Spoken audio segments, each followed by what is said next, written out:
আমরা আজকে রান্না করবা ডাল দিয়া খাসির মাংস, মসুর ডাল দিয়া। আগে ডালটা একটু সিদ্ধ করে লই।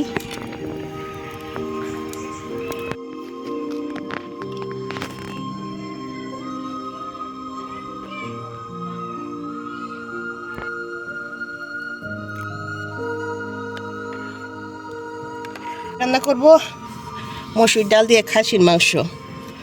মসুর ডালটা সিদ্ধ করে নিছি। এখন আমি এখানে দিছি ধনিয়া গুঁড়া, জিরা গুঁড়া, হলুদ গুঁড়া, মরিচ, তারপরে পেঁয়াজ, রসুন, আদা, দারচিনি, এলাচি, লং, সব কিছু আমি পেঁয়াজ রসুন সব কিছু আমি ব্লেন্ডার করে নিছি। এখন দিয়ে দিই লবণ পরিমাণ মতো।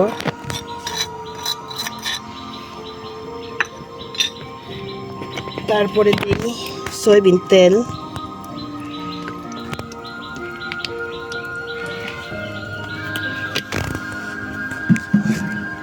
এখানটা ভালো করে মাখায় নিই। মাখাইয়া মাংসটা কষ নিয়ে তারপরে ডালটা দিয়ে দিই।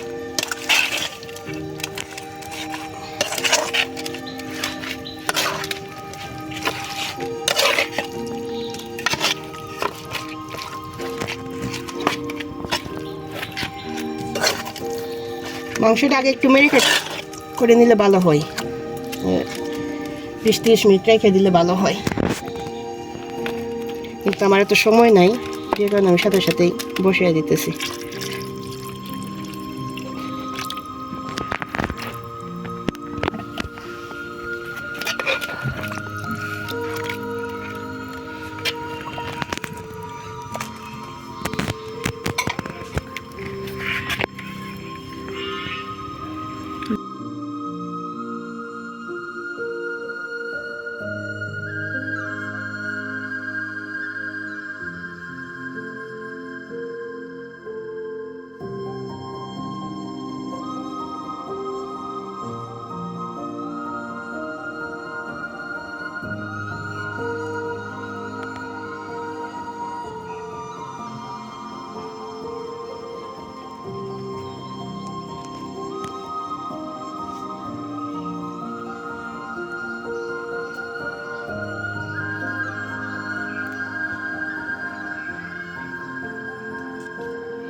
আমার মাংস কষনি হয়ে গেছে। এখন ডালটা দিয়ে দিতেছি, কাঁচামরিচ আর ডাল।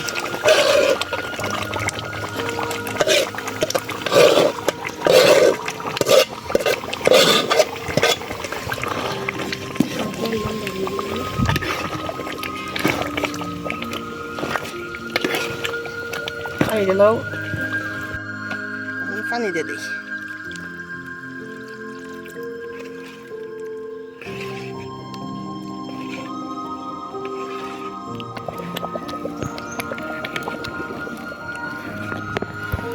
আমার ডাল হয়ে গেছে, এই যে ঘন ঘন। এটা একটু রাখলে ঠান্ডা হইলে আরো বেশি ঘন হয়ে যাইব। একটু কি এখন নামাইলাম। এটা হচ্ছে শাক দিয়া, আলু শাক দিয়া মাগুর মাছ পুরা পুরা। এটা খাইতে মজা।